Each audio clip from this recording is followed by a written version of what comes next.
Hivi nyinyi wenye nyumba mnatuchukuliaje sisi walinzi wenu? Mbona sisi tunavumilia mengi? Mbona sisi tunawaona wake zenu wanaume wanaowaingiza? Mbona sisi ndio wenye watoto ambao wewe unamiliki na wanasomesha shule za gharama? Ukitazama watoto wako ni wangapi waliofanana na wewe? Mbona wengi wamefanana na sisi walinzi, alafu tunavumilia? Kwa nini mnatucheleweshea mishahara yetu?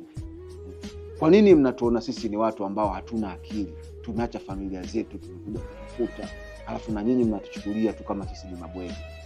Labda niwaambie kitu kimoja. Utamu kunoga sehemu ya 4 tayari iko hewani. Utamu kunoga sehemu ya 5 inafuata. Kikubwa ndugu zetu, tunaomba support zenu, lakini kama mmetusamehe kwa sababu tuliwacheleweshea kazi, sasa hivi tumejipanga na tayari tumekuja kwa spidi kubwa kabisa.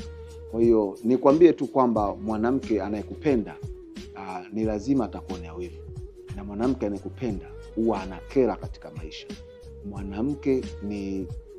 Mwanamke ni kiumbe ambacho kinaweza kusamehe na kinaweza kusamehewa, lakini kama utamsaliti mwanamke atakuua.